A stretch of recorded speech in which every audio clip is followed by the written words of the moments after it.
the fight, keeping you on track. Charity and healing, one step at a time. Big Grizz is here for you. Hear that mountain climb. It's the Big Grizz Show, where the strong find grace, lifting up the ones who fought the hardest race. With a laugh, a crowd, and a mission so true, Big Grizz is here for you.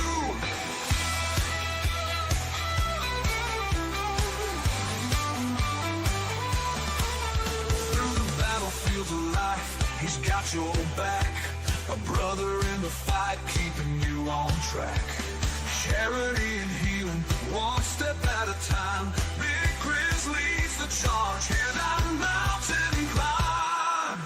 It's the Big Grizz Show, where the warriors meet, finding hope and honor, taking back their seat. The Big Grizz Show, tune in and stay a while, healing hearts with that rugged country style. Oh, yeah.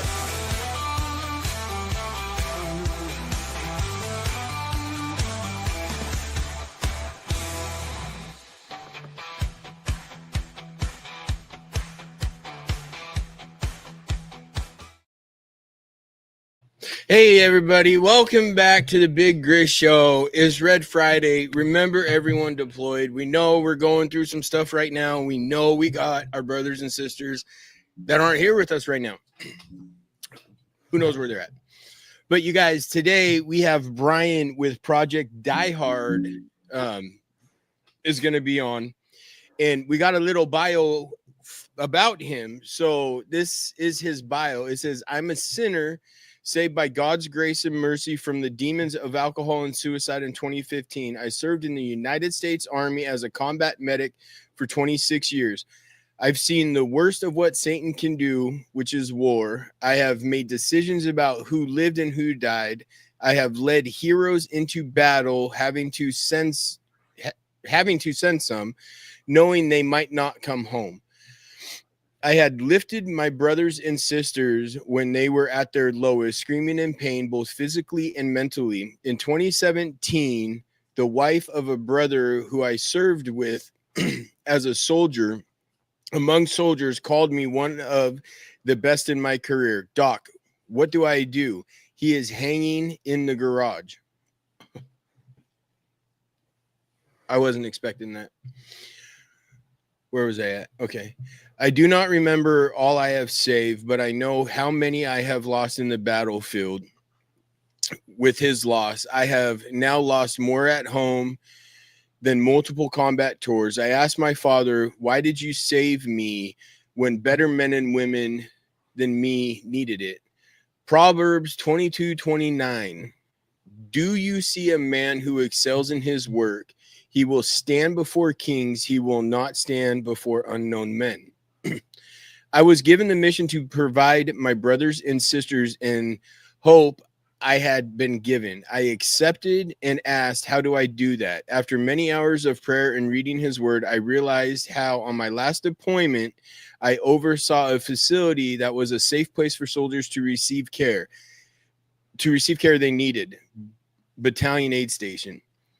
The mission's name comes from my time with the oldest division in the Army. No mission too difficult, no sacrifice too great, duty first.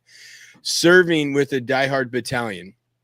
The standards given by God are: God will never leave the mission. The suffering of veterans will not be used for profit. No drugs or alcohol allowed. Only the best will do for the heroes we serve. ProjectDiehard.org was formed in 2018 and received our nonprofit status on September 10, 2018.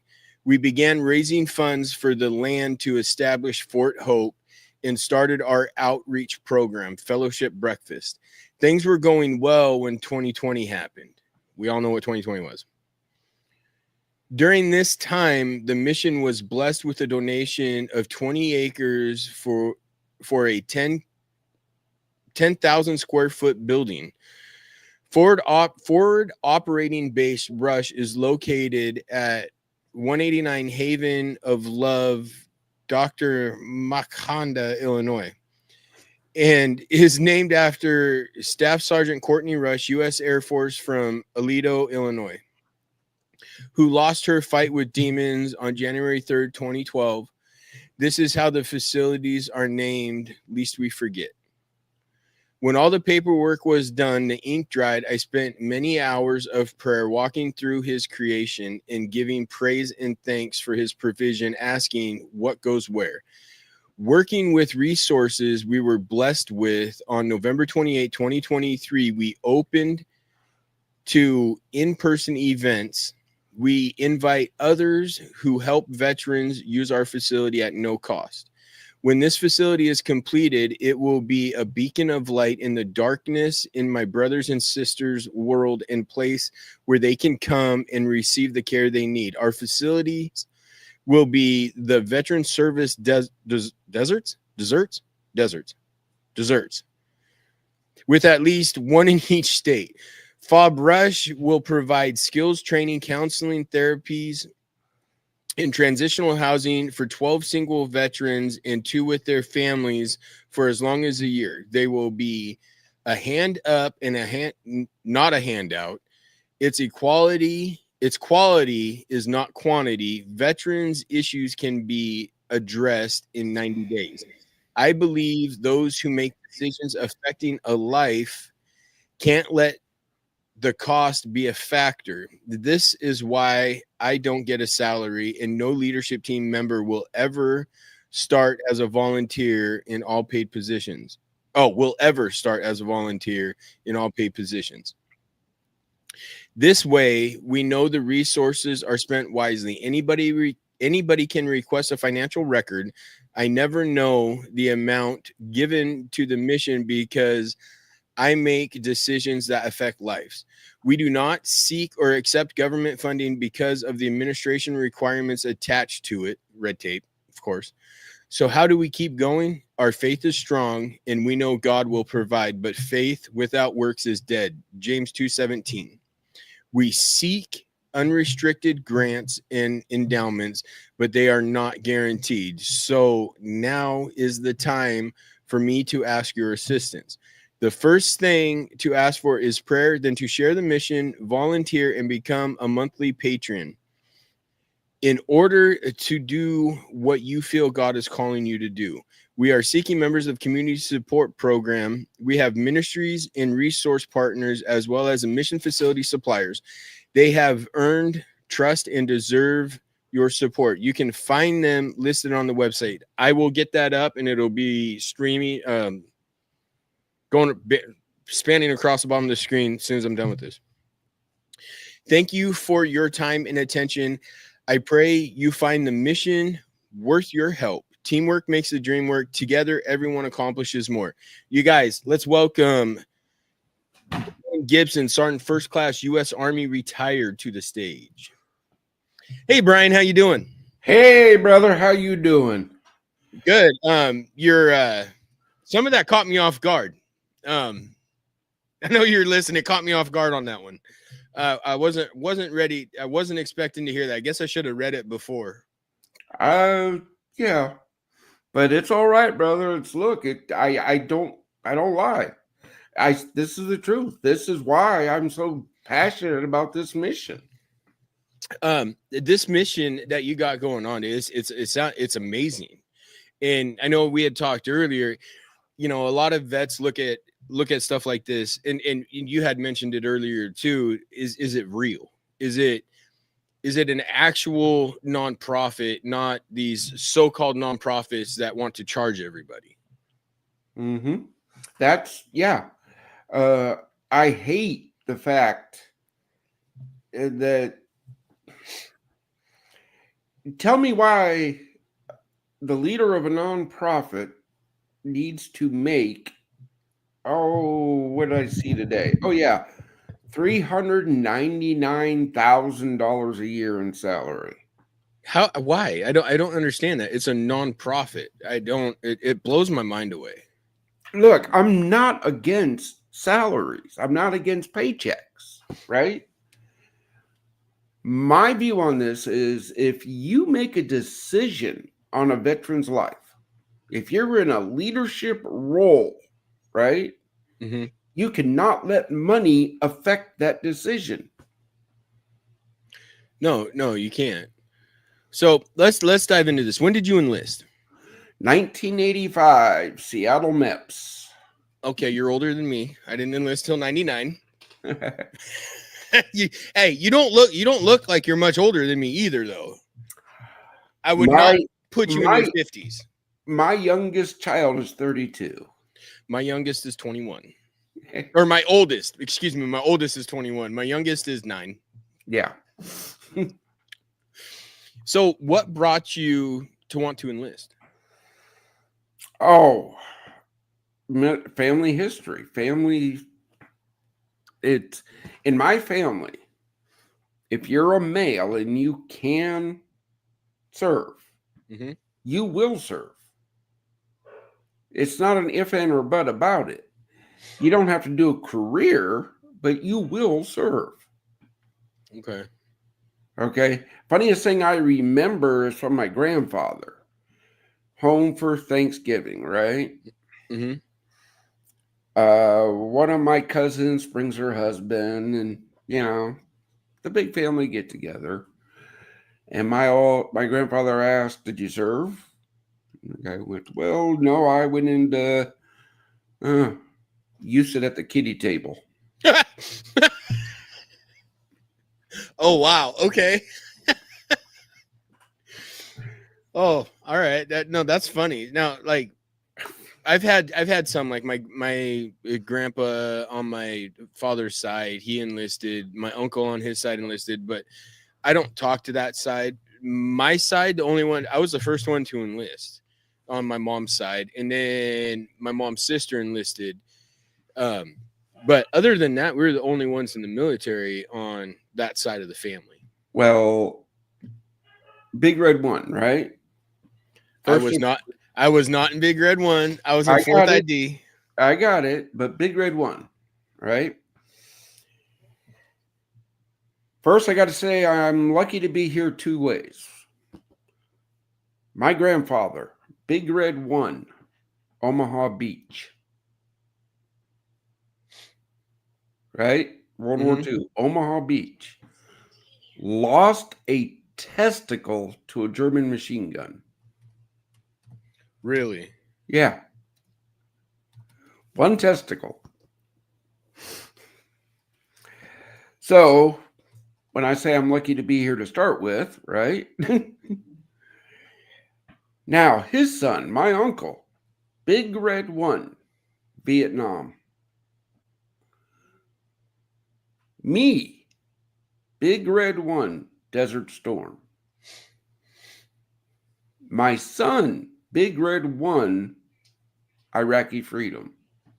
I was in that one. I was in OIF 1. So was I. I was on the invasion. So was I. Who were you with then? 800th MP Brigade. That's all I can say. Here you go. Uh-huh. Show.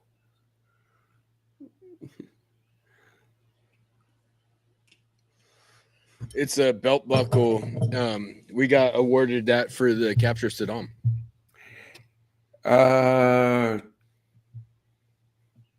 We guarded them. I was about 50 feet from where the famous picture was taken, and that was my soldier that was down in the bottom right corner. That was one of my guys. I chose to send him in because it was a massive raid, and I was like, dude, I just want to sit out here and pull guard. Boy, I should have went in. You know he was a diabetic, right? I did not know that. No. Yeah. I actually took his blood sugar 3 times a day. Saddam's? Yeah. Wow. I did not know that. When I say we guarded him. Yeah, no. Once we captured him, we turned him over, and then we went on with other missions. Yeah, we had the high value detainees there at the airport. Oh wow, that's awesome. Yeah, yeah. A Chemical Alley, all those mugs are in there. I've been there. And every time I drew, the little finger prick to check the blood sugar, American Red Cross, International Red Cross, Geneva, everybody's on my back. Oh wow, Making sure I didn't abuse the prisoner. wow. So in your bio, you said 26 years. 26 years. Yep. That's a long time. I wanted to stay in. Me personally, I did 12, and then I got evac'd out in 2008 and had to have a full knee replacement because I almost lost my right leg. Mm-hmm. But I would have loved to. I would have loved to stay in. I probably would have did 25, 20 plus years. I probably would have went to E9. I had my last deployment. I have 10 pounds of titanium holding my spine together. Oh, wow. Wow. They tried to med board, right? Mm-hmm. But I had a really kick-ass sergeant major. So the last 8 years of my career, I was on recruiting duty. That's awesome. But hey, you got stories to tell to recruits. Look, recruiting duty. You can have a dead man walking profile. Uh-huh. I didn't take a PT test. I graded a hell of a lot of them. But I never had to take one because of my profile. I ended up with the dead man profile too because they had two knee surgeries. And the first one was about a 6-month recovery, and then they had to go in and do more, and it was 8 months to a year. I was on rear D that whole time. I was like, this is not fun, because second ID was actually deployed because I got evac'd out with them, and they actually got extended on that one. And I was like, dude, send me back, and they kept telling me no. Oh, it's like, oh. The last time I was in Iraq, right? We spent a total of 18 months. That was my first one. Because there were only 4 units in the whole army that did our mission. High value detainees, right? So, it's funny you talk about that. So I'm going off topic here, but do you ever remember hearing of MET teams? MET teams. Mm-hmm. Yeah.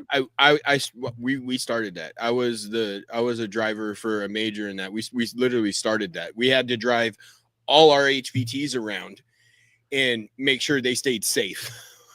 Yeah. Well, we were the high value detainee side of it. So then there's a chance we might have met because we would drop them off, and like I got to drive Toby Keith around. We got to pull security for the Dallas Cowboy cheerleaders when they were there. Oh no, brother. We probably met if you were involved in dropping Saddam off. I'm sure we did meet at some point, because when we would go in for that deck of cards, or if let's just say Rangers or Green Berets picked up a HVT and they put him in a prison at Balad, which a lot of people didn't even know there was a prison there. We would go pick him up and we would take him and drop him off to, obviously it would be you guys, because that was our main thing, was picking up prisoners and moving them. And then like our HVTs that would, I got to meet the sec dev. I got to meet all of them. Mm-hmm. We had to protect them as well. Oh yeah. Yeah. I remember a couple of them tried to get onto our compound, and they were like, nope. So did you ever go to Pace Setter? Samara East Airfield? Yeah. That was my first unit. That was our unit. It was Pace Setter. Cool. Again, brother, we probably bumped into one another. We probably saw each other at the DFAC. We had to have there, because it sounded. I mean, I could probably name off spots that I was at, and I know where that's at. Where I was there. Yeah. it's really funny, like being able to do this type of show. So I mainly focus on veterans. That's my main thing, is getting nonprofits on here that are veteran ran to share what they do, or whether or not it's just another vet and I can talk them into just getting on there and talking with me. Then brother, that's what our whole thing of our facilities are for, to give veterans I love it. Place to come. That's exactly what I want to do in Washington. And I started my podcast. Okay, quick rundown about me. I was in the military for 12 years, got out, grew up in church, lost my faith as soon as I deployed. I could not figure out how a God would send us into a place where we physically had to kill people. It pulled me away. And when I got out, I got back into construction, and I still kept that mentality, right? In 2021, and when I say he saved my life, I mean multiple times. I mean, I couldn't even count on both hands how many times I should be dead.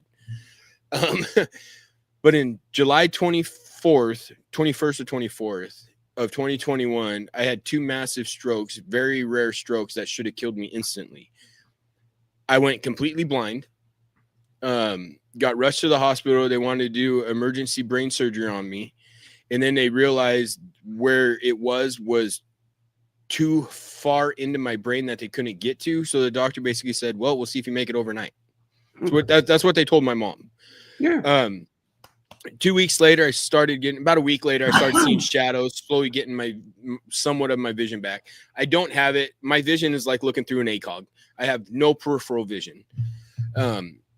But that got me into, my dad came into the hospital. When I say my dad, he was my stepdad. I don't talk to my biological dad, but my dad came into the hospital, and because they had told them to come say goodbye to me because they didn't know if I'd make it through the night.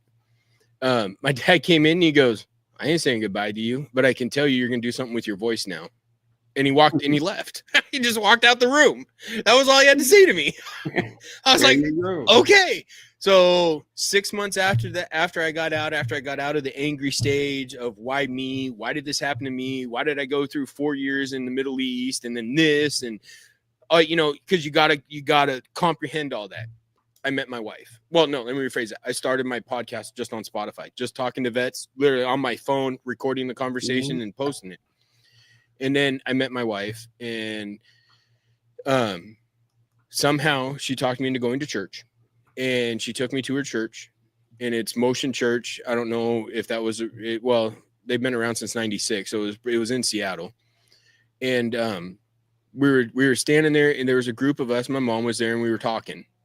We were just talking, and all of a sudden, this dude about 5'8", 5'9", bald-headed guy pushed people out of the way, walked right up to me, gave me a hug, and said, "I'm glad you're here," and walked away. I had no idea who he was. I asked at the time my girlfriend, now my wife, I was like, "Hey, who was that?" She goes, that's the senior pastor of the church." I'm like, okay. Now, mind you, I didn't say 2 words to the dude, not 2 words. And we were our church was in a tent because they were building a new building, right? Mm-hmm. And he got up. He didn't know my name. He knew nothing about me. And he goes, "Jordan, will you stand up?" I said, "Excuse me, what?" And he's looking right at me. He told me what I did for work, how I did my job, and that I needed to follow my faith unreligiously without blueprints because I was a carpenter and everything was by the book. And I'm sitting there like my jaw dropped. I was like, how does this dude know about me? How does he know this stuff about me? Needless to say, I've been going to that church for 3.5 years now. On Father's Day this year, I got baptized. Oh, congratulations, brother. So I mean, God saved my life big time. Again, he saved my life when I was sitting right outside in my shop, being a good soldier, cleaning my pistol, shine the bullet up. I was ready to, hey, I'm done with this. I've been there a few times. Yeah. And then my phone rang. It was another veteran. "Hey, Doc, what are you doing tomorrow?" I'm like, "Brother, I ain't got no plans." I really had no plans. No, not with what was going through your mind at that point. Yeah. Well, he invited me down to this event at a church downtown Paducah, Kentucky. This is where I know God has a sense of humor because he started a biker church in a pink building.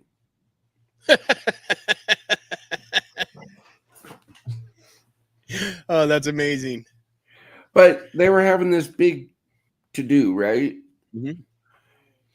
And their pastor, Dennis Lawrence, the lead pastor, yeah, and the big guys, they got to be moving and right. Everybody says, oh, he took time to talk to you. No, he took time to listen.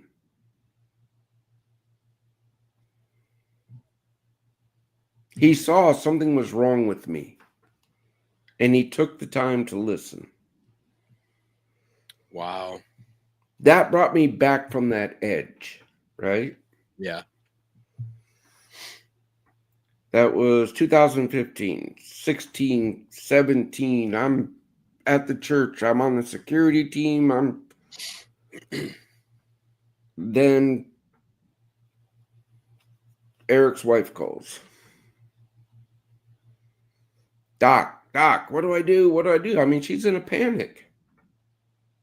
I'm like, you got to take a breath. You got to tell me what's going on. I'm guessing this is what I read that it caught me off guard. Okay. Yeah. Eric's hanging in the garage.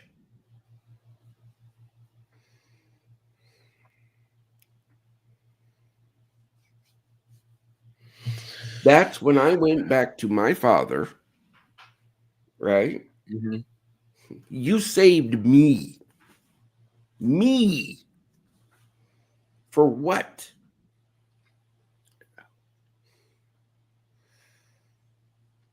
And then I look back because with God, hindsight's 2020. Everything I've done in my life, in my career, has got me ready for what I do now. Well, let's dive into that. Let's dive into what Project Diehard is and how it started and where it's actually you're leading right into it. What brought you to this conclusion for Project Diehard? And I'm guessing it was the story you had just told us. Yeah. That was it.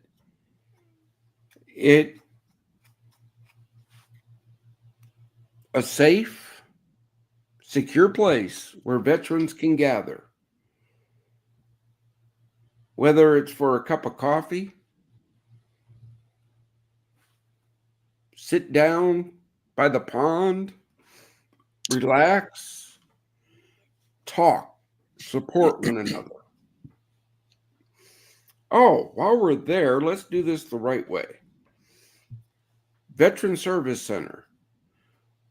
Our resource partners, because there's no one organization that can do it all. And I hate seeing those ones that think they can. Right? Yeah, no, I get frustrated with them too. That the intentions in some of these nonprofits are amazing, but they don't have the mentality to push through to make it what they're envisioning.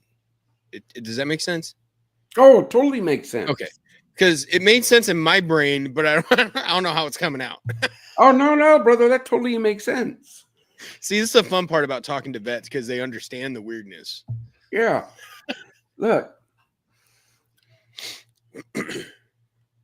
when we first started, we were raising funds for 20 or 100 acres in Western Kentucky. Fort Hope, right? Okay. That's going to be the national headquarters. It's still going in Western Kentucky. When the community steps up and helps. So Okay. you guys got the acreage. We have, now mind you, that's what we started. Then 2020 hit, right? Mm-hmm. Oh, 2019, we started our fellowship breakfast. That is a monthly thing we do to gather veterans together We bring our resource partners in. We invite the community to come in and fellowship, talk, support one another, right? That's a small sliver of the mission. Mm-hmm. But Okay. we have to do that as we're working on our facilities, because that's Of course. the mission. So are you guys building a facility yet? Yeah. So it's in the works of being built as we speak. Oh, it's already built. Oh. It's just not up to Okay. code. Oh, well. Okay, look. Got to get those strings in there where they can. Of course they do. Look. So COVID hits, 2020 hits, right? Everything shuts down. We had to stop our fellowship breakfast. We were all stuck. Yeah. But a veteran from Southern Illinois saw 7 seconds of a news clip, right, of the mission. Oh, wow. Okay. Calls me up. Hey, are you willing to come to Makanda, Illinois, and tell us about your mission? Brother, I'll go anywhere and talk about this mission. You invite me, I'm coming. Well, Okay. I take that back. If I have the resources to make it there. Hey, that's wonderful to know, because now it looks like I'm going to be trying to put sponsors together out here and have you come maybe be a guest speaker and explain what you're doing and see if I can help with that. Oh, brother, I'll be glad to come out. Okay. I got a friend who's out in Washington that we've been meaning to try to meet up and catch up. Okay. Yeah. That sounds very interesting. I'll have to start putting feelers out there, see if I can I'll start talking to businesses and seeing if that's something they're willing to do. If I lined up a guest speaker and said, hey, will you guys come listen to this? It's a good organization. We want to do something. We want to help, or maybe try to get them out here in Washington type thing. Brother, again. So he saw that clip. I'm like, okay, I'll go. Got the date and the time all set up. Then I holler out to the wife, what the hell's Makanda, Illinois? Come to find out, it's 30 minutes away from me. That's it? Yeah. Oh, man, by the sounds of it, it's like you were getting on a plane and going somewhere. No. 30 minutes away from me. So I drive up. I meet this group. They take me on a tour of 20 acres through a 10,000 square foot building. And they go, and all this time they're asking me questions and all this. At the end of the whole tour, they ask, can your mission use this? I went, of course, but there's no way we can afford this. Yeah. There's no way we can afford this. Good, we're donating it to you. That's amazing. It's amazing how God works, though. Something you needed and you weren't expecting it. Boom, there it is. Again, that's amazing. This is our first facility. Our facilities will be built in rural areas. Veteran service deserts. Okay, it is deserts, not desserts. Yeah. It's okay, man. That's it. I know you're hearing deserts, desserts. Which one is it? Veteran service deserts. Okay. Rural areas. I've been offered to go build other places, but I won't right now. Because plans, policies, procedures all have to be worked out. Yeah. Yeah. Well, no, and then the code and all that. I mean, you got to get through all that paperwork just to open a building. It's ridiculous. Who you telling? I've been on the other side of that where, oh, this isn't up to code. And then, I'm making my guys like, okay, we need to figure this out. And I know the feeling. It's not fun. Mm-hmm. I've had people come to our facility, take a tour. I invite anybody to come take a look. See what God gave us and what God's plan is here. They go through the building, they go, oh man, we can stick 20, 30 veterans in here. And I'm like, okay, why? And then they pull up this, oh, we can get X amount every month for every head. I said, get off my property. Wow. That people actually said that to you? Yeah. Oh, wow. I said, get off my property. That's just dumb. Like that, people must not look. They must not realize what your project entails then, or they're just trying to find a way to get money. Like, hey, we'll sponsor you on this, but we want this much a person. Yeah, that's not. I don't agree with it. We got such a homeless vet problem in Washington that I would love to have 20 acres and put 30 tiny homes on it, or 40 tiny homes, or whatever, and say, hey, you know what? There you go, guys. I love those organizations that do the tiny homes. I really do.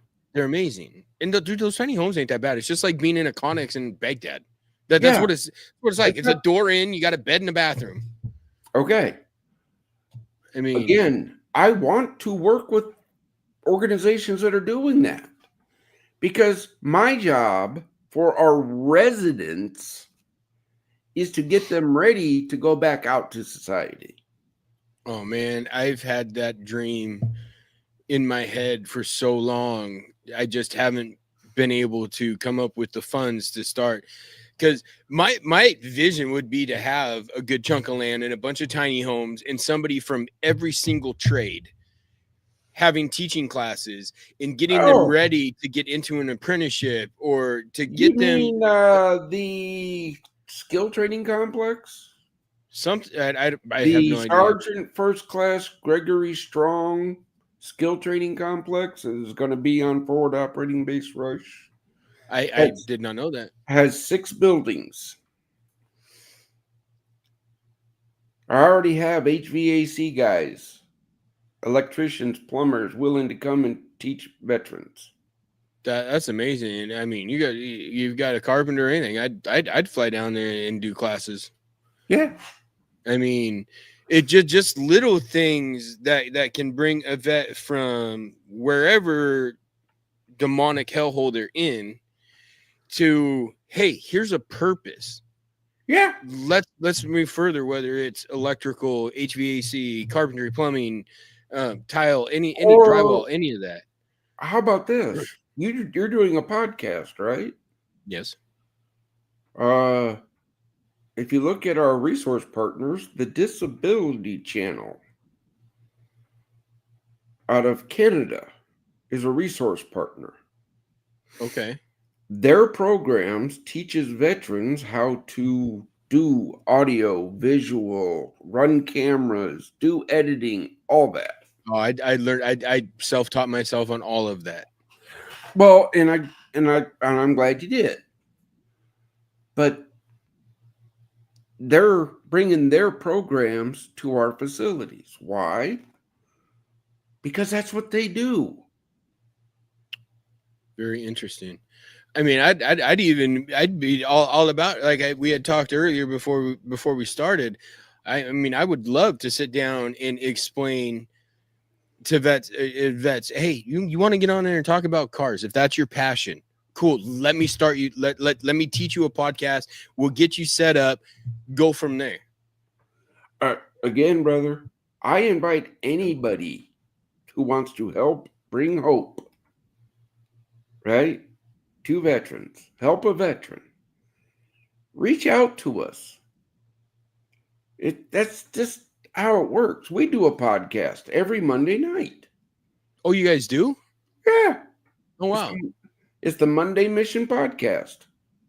Oh, wow. That's awesome. Hey, let me know when. I'll come up there. I'll be on there with you guys. Okay. Write down this email address. I'm sitting at my desk. I don't know where anything's at. Yeah.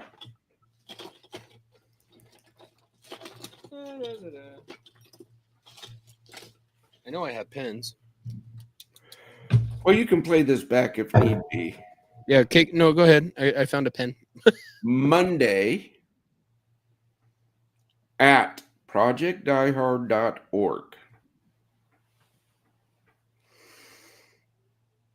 You have to email that team. Okay. And they will get you booked onto our podcast. Again, brother, I appreciate you having me on this show, right? My leadership team is spread all over the United States because I only take the best. Hey, that's the Army way, right? If you make it to my leadership team, hang on, because it's a ride. I listen to those who have earned my trust on, because there's days I get confused. It's daily for me. Yeah, but Scripture tells me to seek wisdom. Yeah. Yes, it does. Okay. So I seek wisdom. Your pastor at your church, chaplain at projectdiehard.org. Tell them to become a ministry partner of ours. Our church. Yeah, your church.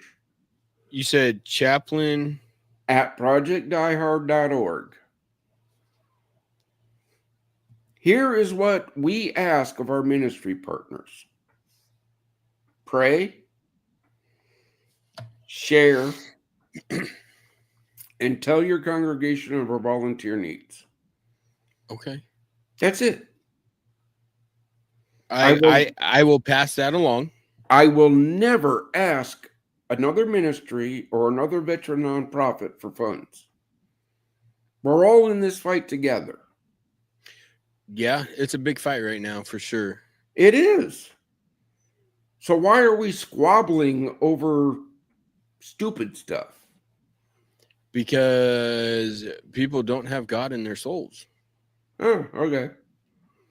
That's, I mean, to me, but you look at the Gospels, it's all about loving and sharing and being there for other people. And truly, I honestly, I believe that, you know, a lot of this country don't have that aspect in them and they don't see that side of it. Yeah.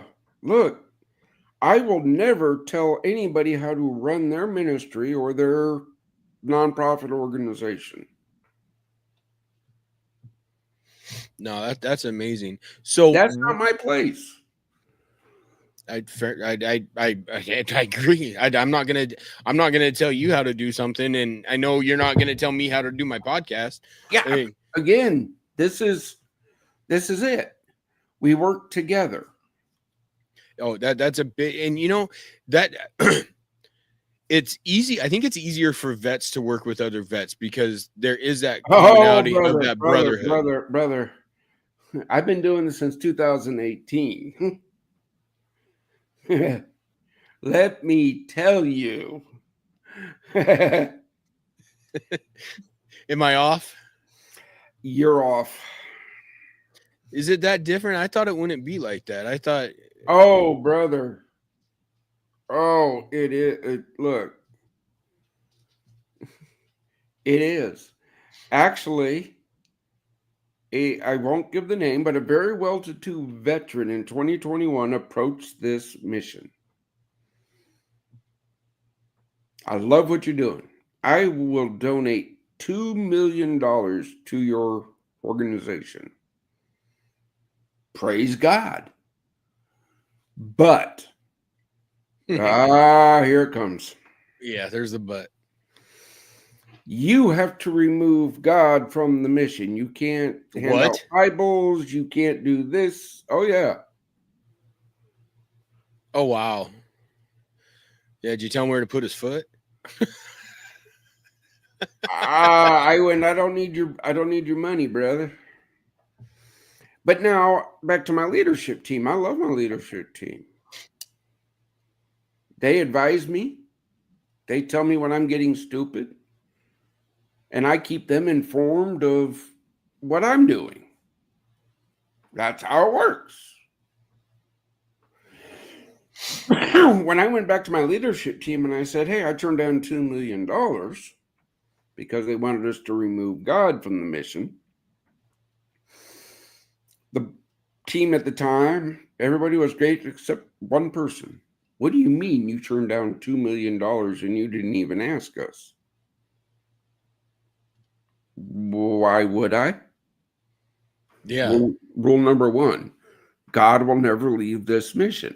Yeah. So why would I waste your time in talking about that? Yeah, no kidding. Well, there should have been a workaround. If there was, I would have found it, and there wasn't. So move on. Well, I can't work that way. Okay. That's okay, bye. Yeah. Your choice. The sad part about it was he was a very close friend, and he was our chaplain. What? A chaplain was questioning that? Mm-hmm. Oh wow. Yeah, that one threw me for a curve. You wouldn't expect that. I didn't either, but it is what it is. I lost a very good friend who's been with me since I was saved, coming up in the church and everything. I thought this was a friend I could count on. Wow, I'm sorry to hear that. I mean, money is very, some people get greedy when it comes to money, and you put a dollar at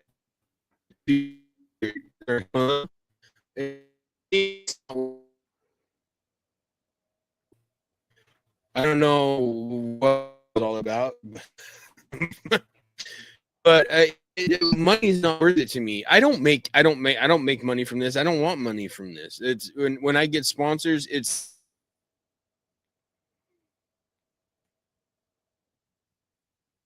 You're freezing up, brother.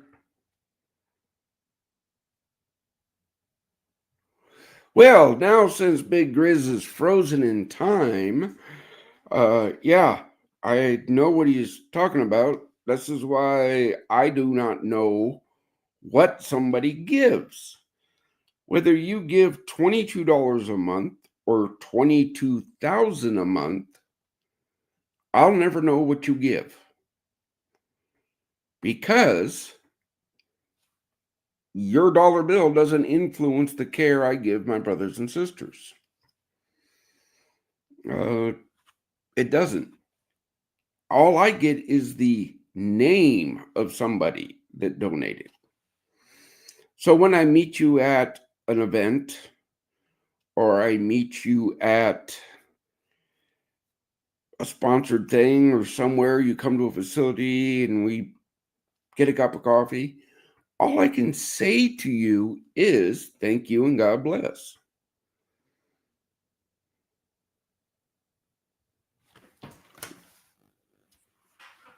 Hey, brother.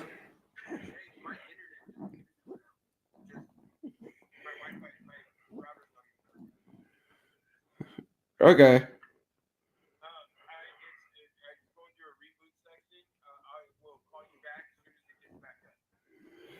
Okay. Well, oh, brother, that's okay. Don't get beat up on it.